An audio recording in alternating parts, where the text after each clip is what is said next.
দিয়েছেন তার রসুলের মাধ্যমে। রসুল করিম সাল্লাল্লাহু আলাইহি ওয়াসাল্লাম তার সাহাবীদেরকে শিক্ষা দিয়েছেন। সাহাবীদের থেকে আমরা পাই যে রসুল করিম সাল্লাল্লাহু আলাইহি ওয়াসাল্লাম প্রত্যেকটা কাজ তার সুন্নাত তরিকায় হওয়ার দরকার। মুমিন বান্দাগণ আল্লাহ রসুলের সুন্নাত তরিকায় চলবে, এটাই তাদের জীবন সুন্দর। আল্লাহ রসুল সাল্লাল্লাহু আলাইহি ওয়াসাল্লাম তার হাদিসে বলেছেন, আত-তুহুরু শাতরুল ঈমান, পবিত্রতা ঈমানের অঙ্গ। কি বলছে বলেন? পবিত্রতা ঈমানের অঙ্গ। অন্য একটি হাদিসে বলেছে যে পবিত্রতা হলো ঈমানের অর্ধেক, অঙ্গ বলে নাই। অঙ্গ বলতে যে কোনো একটি অঙ্গ বোঝায়।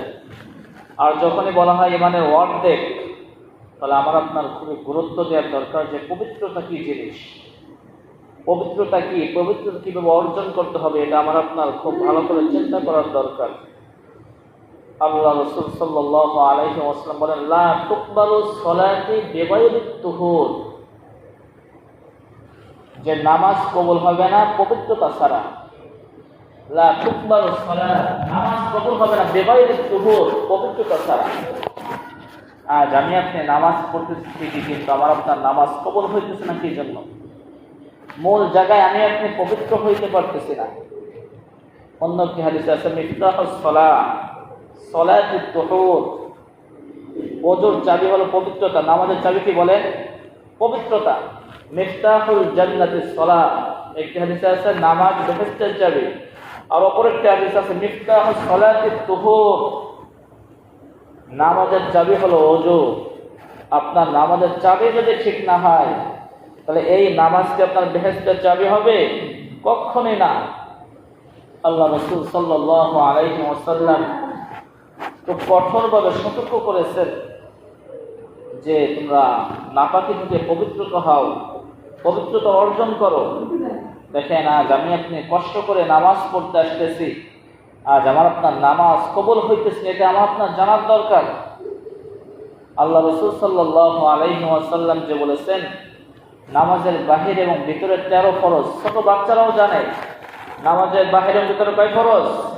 13 ফরজ। নামাজের ভিতরে 6 ফরজ, আর নামাজের বাহিরে হলো 7 ফরজ।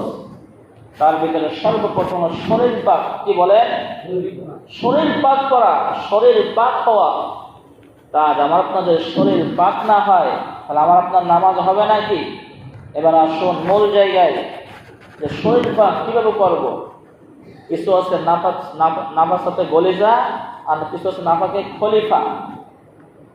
নাজাসাতে খলিফা, নাজাসাতে খফিয়া, গলিজা। একটা নাজাসাতে গলিজা, অর্থাৎ যেটা আপনার ধোয়া ছাড়া কি হয় না, পবিত্র হয় না। আপনি যখন সহবাস করেছেন, এটা নাজাসাতে গলিজা হয়ে গেছে। আপনি গোসল করা আগ পর্যন্ত কি হবে না, পবিত্রতা অর্জন হবে না। এই গোসলের অনেক নিয়ম কানুন আছে।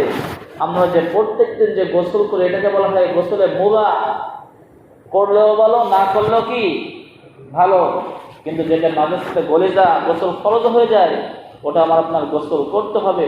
আল্লাহ রাসূল সাল্লাল্লাহু আলাইহি ওয়াসাল্লাম বলেন, যে ব্যক্তির গোসল ফরজ হয়েছে সে পরিপূর্ণভাবে গোসল করবে। আর ওই গোসলের ভিতরে যদি চুল পরিমাণ কোথাও যদি শুকনা থাকে, তাহলে তার গোসল হবে না।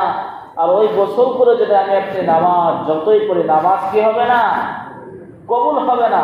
তাহলে সর্বপ্রথম কি, আমার আপনার যদি গোসল ফরজ হয়, তাহলে গোসলটা পরিপূর্ণভাবে করতে হবে। আমার আপনার সাথে কোনো নাপাকি যেন না লেগে থাকে। এমন অবস্থা হয়ে যায়, আপনি গোসল করতে গিয়েছেন, সমস্ত কিছু করেছেন, কিন্তু আপনি কুলি করতে মনে নাই। কি করতে মনে নাই? হয় না অনেক সময়, আপনি দ্রুত গোসল করতে গেছেন, কুলি করতে মনে নাই।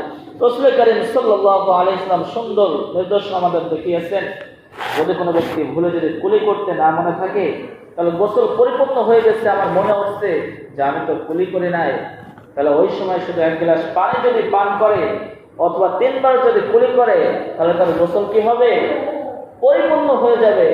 আপনি গোসলে ফরজ গোসল করতে গেছেন, নাকের ভিতরে আপনার পানি দিতে মনে নাই, গোসল শেষ হয়ে গেছে। আপনার যখনই মনে হচ্ছে যে আমি তো নাকের ভিতরে নরম স্থানে পানি পৌঁছায় নাই, সঙ্গে সঙ্গে পানি নিয়ে নাকের ভেতরের স্থানে পানি পৌঁছাবেন, আপনার গোসল পরিপূর্ণ হয়ে যাবে। আরে মিয়া, এই জন্য তো রাসূল কারীম সাল্লাল্লাহু আলাইহি ওয়াসাল্লাম বলেছেন, তলাবুল ইলমি ফারিদাতুন আলা কুল্লি মুসলিম, যে প্রত্যেকটা নমনের জন্য ইলমের শিক্ষা করা ফরজ। যতটুকু তার জানা ফরজ যে সমাজে চলতে পারে, ইসলাম অনুযায়ী চলতে পারে, নবীর সুন্নাত অনুযায়ী চলতে পারে, এমন অনেক মানুষ আছে গোসল ফরজ হয়, গোসল যে করতে হবে এটাও জানে না, নাপাকি অবস্থায় থেকে যায়। হিন্দুদের মতো তাদের চলাফেরা শুরু হয়ে যায়, খ্রিস্টানদের মতো চলাফেরা শুরু হয়ে যায়। এজন্য গোসল ফরজ হলে কি করতে বলেন? সুন্দর করে উত্তম রূপে গোসল করবো তো ইনশাআল্লাহ। এবার আসুন, শরীরকে পাক করতে হবে। এবার আমি আপনি যখন প্রস্রাব করতে যাই, ইস্তেঞ্জা করতে যাই, আল্লাহ রাসূল সাল্লাল্লাহু আলাইহি ওয়াসাল্লাম সুন্দর ব্যবস্থা আমাদের জন্য শিক্ষা দিয়েছেন। আল্লাহ রাসূল সাল্লাল্লাহু আলাইহি ওয়াসাল্লামের কাছে এক সাহাবীরা গিয়েছেন, ইয়া রাসূলুল্লাহ, আমার বাড়ির লোকজন ছোট বাচ্চাদেরকে কোলে করে, তাই ছোট বাচ্চাদের প্রস্রাব কি নাপাক নাকি পাক? সাহাবীরা জিজ্ঞাসা করছে। রাসূল কারীম সাল্লাল্লাহু আলাইহি ওয়াসাল্লাম বলেন যে সমস্ত বাচ্চাদের প্রস্রাব নাপাক। কি বলছো বলেন?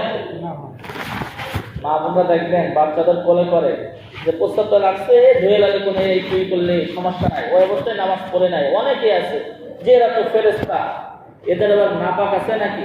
কি করে? এদের আবার নাপাক আছে নাকি? এরা তো ফেরেশতা, ফেরেশতাদের প্রস্রাব নাপাক হয় নাকি? কিন্তু রাসূল কি বলছেন? নাপাক বলেছেন। এতটুকু পার্থক্য করেছেন যে ছোট বাচ্চা যদি মেয়ে হয় আর ছোট বাচ্চা যদি আপনার পুরুষ হয়, তাহলে একটু পার্থক্য হলো, মেয়ের প্রস্রাব যদি লাগে তাহলে ভালোভাবে ধৌত করতে হবে। কি করতে হবে বলেন? ভালোভাবে ধৌত করতে হবে। কোন রকম ধুইলে কাজ হবে না, 3 বার পরিপূর্ণ হয়ে ধুইতে হবে। আর রাসূল কারীম সাল্লাল্লাহু আলাইহি ওয়াসাল্লাম বলেন, যদি ছোট বাচ্চা যদি পুরুষ হয় তাহলে কি করতে হবে? কোন রকম ধুইলেই কি হয়ে যাবে? পাক হয়ে যাবে। এটা নিয়ে অনেক ইখতিলাফ আছে, কারণ মহিলাদের অনেক ভিতর থেকে প্রস্তাব আসে, তাদের অনেক নাপাক অনেক কিছু আছে, কিন্তু পুরুষদের এটা নাই। রাসূল বলেন যে ছোট বাচ্চা যদি পুরুষ হয় তাহলে স্বাভাবিকভাবে একটু ধুইলে কি হয়ে যাবে? পবিত্র হয়ে যাবে। এবার আসো, আজ আমি আপনি অনেকে প্রস্তাব করি কিন্তু ভেলাগুলো কি করি না, ব্যবহার করি না। রাসূল কারীম সাল্লাল্লাহু আলাইহি ওয়াসাল্লাম ধমক দিয়ে বলেছেন যে অধিকাংশ মানুষ এই ঢেলাগুলো ব্যবহার না করার কারণে, অর্থাৎ ওই প্রস্তাব থেকে পবিত্র না হওয়ার কারণে কবরে তাদের বেশি আজাব, নাউযুবিল্লাহ বলেন, কি হইতেছে বলেন? কবরে বেশিরভাগ আজাব হইতেছে ঢেলাগুলো ব্যবহার না করা। রাসূল কারীম সাল্লাল্লাহু আলাইহি ওয়াসাল্লাম স্বপ্ন দেখেন, আল্লাহ রাসূলের কাছে ওহী আছে, ইন্নাল্লাহ ইউহিব্বুত তাওয়াবিন ওয়া ইউহিব্বুল মুতাতাহহিরিন। আল্লাহ পাক রব্বুল আলামিন পবিত্র যারা হয় তাদেরকে অনেক মহব্বত করেন, তাদেরকে ভালোবাসেন। তার রাসূল কারীম সাল্লাল্লাহু আলাইহি ওয়াসাল্লাম স্বপ্নে দেখিয়েছে যে অমুক গোত্রের লোকদেরকে আল্লাহ তাআলা খুব পছন্দ করেন, আল্লাহ তাআলা খুব মহব্বত করেন। তার রাসূল কারীম সাল্লাল্লাহু আলাইহি ওয়াসাল্লাম ঠিকানা অনুযায়ী চলে গেছেন। সময় সংকেত যাওয়ার পরে দেখে যে তাদেরকে খুব নামাজে দেখা যাইতেছে। আল্লাহ রাসূল জিজ্ঞাসা করছে যে তোমাদেরকে আল্লাহ তাআলা কোরআনে ঘোষণা দিয়েছেন, তোমাদের উপর একটা আয়াত নাযিল করেছেন, তোমাদেরকে আল্লাহ তাআলা মহব্বত করেন, কারণটা কি? রাসূল কারীম সাল্লাল্লাহু আলাইহি ওয়াসাল্লামকে সাহাবায়ে বলতেছে, ইয়া রাসূলুল্লাহ, ইয়া হাবিবাল্লাহ, আমরা একটা আমল খুব গুরুত্ব সহকারে করি, সেটা হলো যখন ইস্তেঞ্জা করতে যায়, প্রস্রাব পায়খানা করতে যায়, তখন আমরা ঢেলা কুলুপ তো ব্যবহার করি, এরপরে আবার পানি ব্যবহার করব না। সুবহানাল্লাহ, কি বলেছেন? ঢেলা কুলুপ ব্যবহার করি, আবার এরপরে পানিও ব্যবহার করি। এজন্য আল্লাহ তাআলা ইন্নাল্লাহ ইউহিব্বুত তাওয়াবিন, আল্লাহ তাআলা পবিত্রকারীদেরকে পছন্দ করেন, মহব্বত করেন। আমরা পবিত্র হব তো ইনশাআল্লাহ। আর দেখেন, আমি আপনি ঢেলা কুলুপ ব্যবহার তো করি, অনেক সময় কি করি? টিস্যু পকেটে রাখি না, কাপড় চোপড় পকেটে রাখি না, প্রস্রাবখানায় যে পানি থাকে সেই পানি দ্বারাই আমি আপনি ঢেলা কুলুপ ব্যবহার করি। রাসূল কারীম সাল্লাল্লাহু আলাইহি ওয়াসাল্লাম নিষেধ করেছেন যে পুরুষদের যে লজ্জা স্থান এটা পুরো সোজা না। আপনি যখন প্রস্রাব করতে যাইতেছেন, এই প্রস্রাবটা আমার আপনার মেয়েদের মতো সঙ্গে সঙ্গে পুরো ক্লিয়ার হয়ে আসে না। আমার আপনার ভিতরে নারী আছে, প্যাঁচ আছে। প্রস্রাব পুরো ক্লিয়ার হওয়ার জন্য কমপক্ষে 2 মিনিট হাঁটাচলা করতে হবে। মনের থেকে যতক্ষণ পর্যন্ত সারা না দেবে যে না আমার আর মনে হয় ফুটফুট আসবে না, ততক্ষণ পর্যন্ত ঢেলা কুলুপ নিয়ে ব্যবহার করতে হবে। কিন্তু আমি আপনি যে পানি ব্যবহার করতেছি, যখন আমি আপনি পানি ব্যবহার করে উঠে যাইতেছি, আমার আপনার প্রসঙ্গ থেকে সামান্য প্রস্রাব বের হইতেছে, আর এই অবস্থায় আমি শত শত রাকাত যদি নামাজ পড়ি, আমার আপনার নামাজ কবুল হবে না? হবে নাকি? কখনোই কবুল হবে না। এই জন্য কি করতে হবে বলেন? প্রস্রাব করতে হবে, ঢেলাগুলো পকেটে রাখতে হবে, ব্যবহার করতে হবে। যদি আল্লাহ তাআলার পছন্দ ব্যক্তি হইতে চান, ঢেলাগুলো ব্যবহার করার পরে পানি ব্যবহার করবেন। পানি ব্যবহার করবো তো ইনশাআল্লাহ। দেখেন, আজ আমি আপনি মনে করতেছি এটা তো সামান্য ব্যাপার, রাসূল বলেছেন এটার জন্য বেশিরভাগ কবরে আযাব হইতেছে। ছোট্ট একটা ঘটনা বলে শেষ করার সময় শেষ। এক আল্লাহর বুজুর্গ, কি বলেন, এক আল্লাহর বুজুর্গ পানির পরে বসে, পানির পর জায়নামাজ বিছে নামাজ পড়ে। তা মানুষজন তাকে খুব পছন্দ করেছে, খুব মহাব্বত করেছে। আমাদের হুজুর, আমাদের পীর সাহেব কতই না বুজুর্গ, পানির পর বিছিয়ে জায়নামাজ বিছে নামাজ পড়ে। তা মানুষজন সম্মান করে বিবির কাছে এসে বলতেছে, বিবি, আমাকে মানুষজন খুব সম্মান করে, আমি আল্লাহর বুজুর্গ হয়ে গেছি, আমি পানির পরে জায়নামাজ বিছিয়ে নামাজ পড়ি। তা বিবি বলতেছে, এটা তোমার জন্য না, তোমার কেরামতি না, এটা আমার কেরামতি। বলে, কি কর তুমি? আমি নামাজ কালাম করি, নফল নামাজ পড়ি, আল্লাহর নৈকট্য হাসিল করি, এজন্য আল্লাহ তাআলা আমাকে এই কেরামতি দিয়েছে। বলে, তাই নাকি? তুমি আসো আমার সাথে, তাহলে একটু খেলা হয়ে যাক তোমার। ঠিক আছে, 2 দিন আমাকে সময় দাও। কয়দিন সময় দাও? 2 দিন আমাকে সময় দাও। এবার 2 দিন স্ত্রীর সময় নিয়েছে। 2 দিন পরে স্ত্রী বলতেছে, এবার তুমি যাও, তোমার ভক্তবন্ধুদের একটু দেখাও যে তুমি পানির পর কিভাবে বিছিয়ে নামাজ পড়ো। তা বুজুর্গ জায়নামাজ নিয়ে চলে গেছে। যাওয়ার পরে পানির পর যতই জায়নামাজ বিছায়, জায়নামাজ আর ভেসে ওঠে না। কি ওঠে না? জায়নামাজ তলিয়ে যাইতেছে। এখন লজ্জার বিষয় না? এবার স্বামী চিন্তা করতেছে, আমার কিরামত তো শেষ।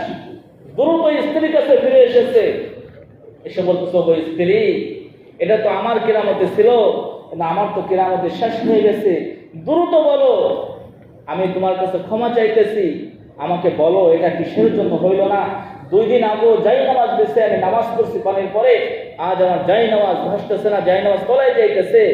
বলতেছে, শোনো শোনো স্বামী, তুমি যে জায়নামাজ দিছে নামাজ পড়তা, আমি যখন ইস্তেঞ্জা করতে যাইতাম, বাথরুমে যাইতাম, প্রস্রাব করতে যাইতাম, ইস্তেঞ্জা এমনভাবে পরিষ্কার হইতাম যাতে করে ঢেলাগুলো তো ব্যবহার করতামই।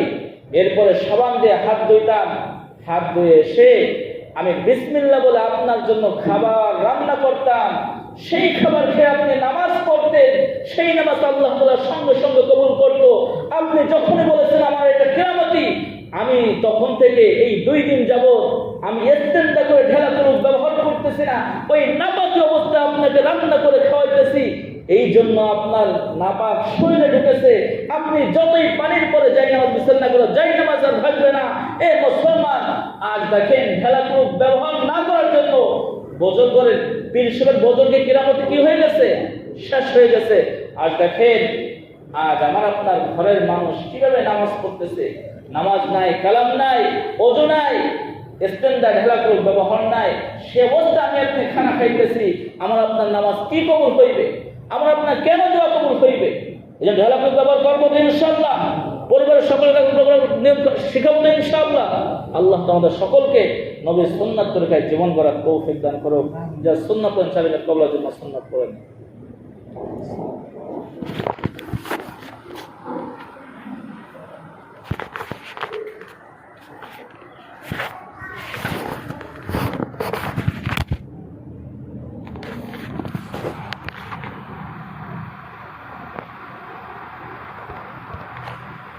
দিয়েছেন তার রাসূলের মাধ্যমে।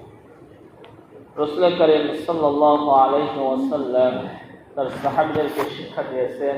সাহাবীদের থেকে আমরা পাই যে রাসূল কারীম সাল্লাল্লাহু আলাইহি ওয়াসাল্লাম প্রত্যেকটা কাজ তার সুন্নাত তরিকায় হওয়ার দরকার। মুমিন বান্দাগণ আল্লাহ রাসূলের সুন্নাত তরিকায় চলবে, এটাই তাদের জীবন সুন্দর। আল্লাহ রাসূল সাল্লাল্লাহু আলাইহি ওয়াসাল্লাম তার হাদিসে বলেছেন, আত-তুহুরু শাতরুল ঈমান, পবিত্রতা ঈমানের অঙ্গ। কি বলছে বলেন? পবিত্রতা ঈমানের অঙ্গ। অন্য একটি হাদিসে বলেছে যে পবিত্রতা হলো ঈমানের অর্ধেক, অঙ্গ বলে নাই। অঙ্গ বলতে যে কোনো একটি অঙ্গ বোঝায়। আর যখনই বলা হয় ইমানের অর্ধেক, তাহলে আমার আপনার খুবই গুরুত্ব দেওয়ার দরকার যে পবিত্রতা কি জিনিস, পবিত্রতা কি, পবিত্রতা কিভাবে অর্জন করতে হবে, এটা আমার আপনার খুব ভালো করে চিন্তা করার দরকার। আল্লাহ রাসূল